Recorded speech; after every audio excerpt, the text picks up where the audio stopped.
Hello there. Haven't done one of these for a little while, so I'm looking forward to this. Um, yeah, I've been busy with a few things. So, this is a book called The Imposter Cure. And The Imposter Cure: How to Stop Feeling Like a Fraud and Escape the Mind Trap of Imposter Syndrome. So, this took me a little while to actually get through because this book, and this is by Dr. Jessamy Hibberd, and this book is a sort of a self-help book, but it took me a while to get through it because it's got various exercises in it. So it's got exercises, and you take a notebook and you'll write things down. So what is imposter syndrome and what's the imposter cure? So the idea of imposter syndrome is a term that was coined, I think, back in 1978. And it was this idea that people who often are very successful do things, but they feel like they're a fraud, like they don't really deserve it, like they were, sort of in the right place at the right time, or they were just lucky, or maybe they got some success because people liked them. And they basically feel internally that they didn't really deserve that success. It was a sort of, they got away with it almost.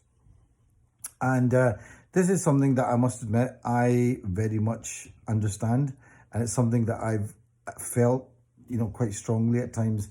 And even when I've had good success, there's that sense that you were kind of lucky, you kind of lucked out. You were in the right place at the right time. Or even if you thought you worked really hard, that in a way negates your success, because you think it wasn't because you were actually good. You just worked really hard. So that if you didn't work hard, you just never have been that good, which doesn't make much sense. And that's the good thing about this book, that Jessamy Hibberd, what she does is she looks at the thinking of imposter syndrome and the things that people go through, what she calls the sort of myths, and she really debunks them. What does she do? She kind of let me see. There's some good bits in it where she goes through some of the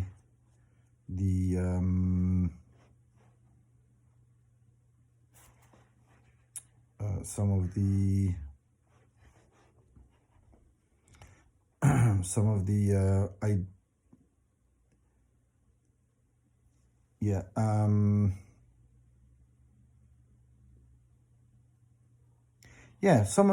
ideas that you have, like, I'm an imposter, I'm not good enough, I must keep my fears a secret, I'm not up to the task, I must never fail or I'll be found out, I need to do everything perfectly, I must set myself incredibly high standards to avoid being found out, I have to work harder than everyone else to avoid detection, I never listen to or believe positive feedback if it doesn't match up with what I expect of myself, and I credit my achievements to luck, contacts, charm, or timing. And basically say that this is what the person who has imposter syndrome and that idea of imposter syndrome, that's what they say to themselves. And actually what she does is she holds those ideas up to a microscope and looks at them. And if you were in a court giving evidence, would those things follow up? And actually, when you start reading it, you realize that they don't. Hard work is a good thing.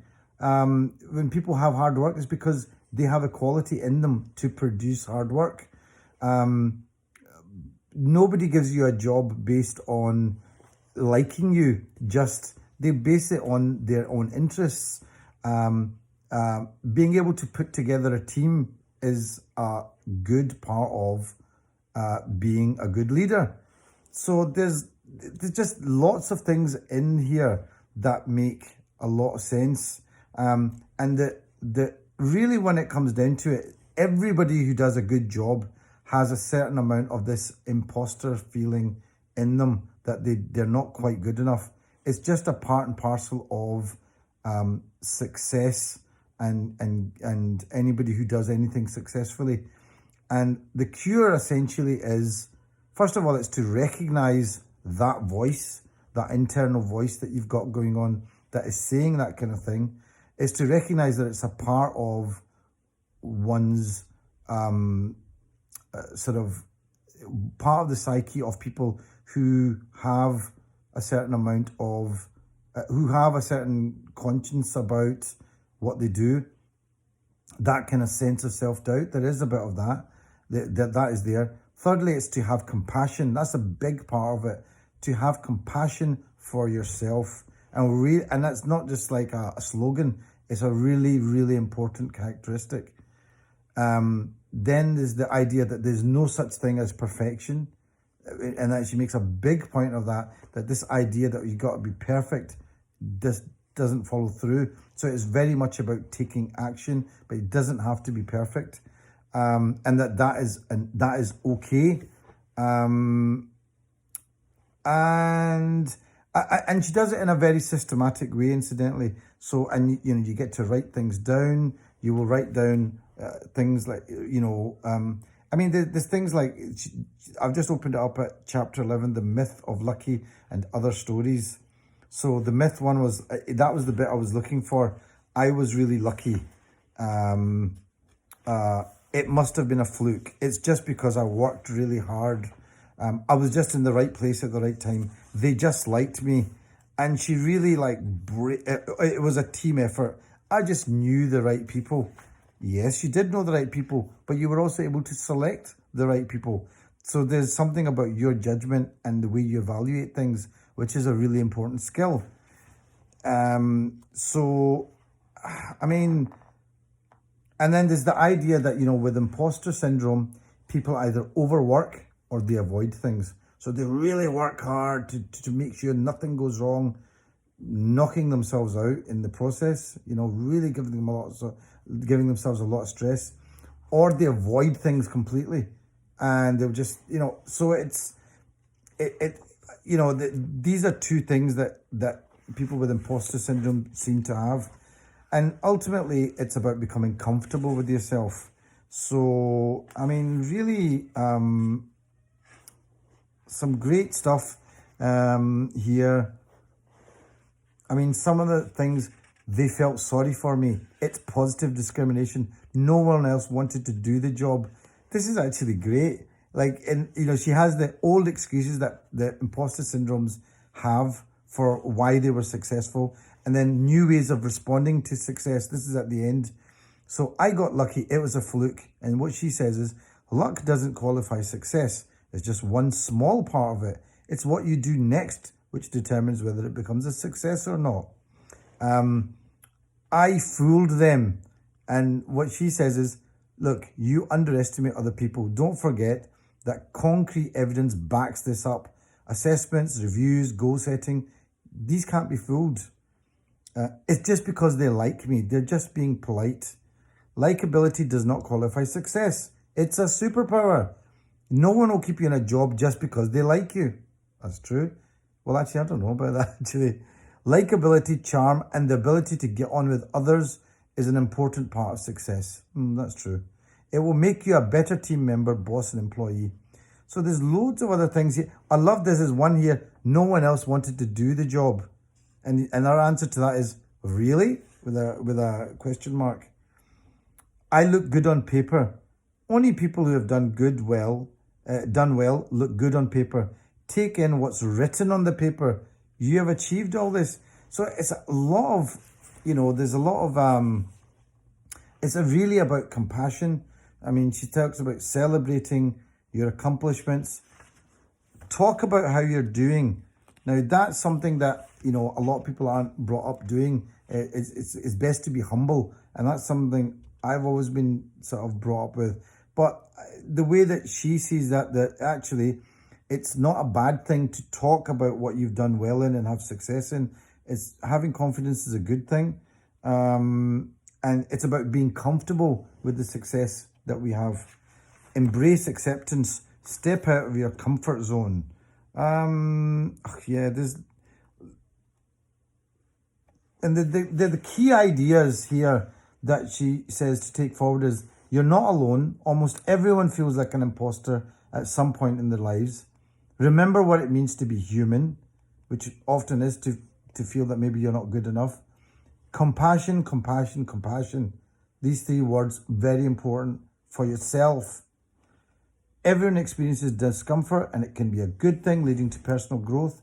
Obviously, that's why you come out of your comfort zone, because it's uncomfortable. Everyone experiences insecurity and self-doubt, sure. Perfection doesn't exist. So failure is an important part of learning and building resilience. So failure is important. It's an important part of the strengthening cycle. We're made up of many parts. Okay, I can't remember what that's about. It's impossible to stay on top of everything all the time. True. Keep talking to others about imposter syndrome. Life's an adventure, not a race.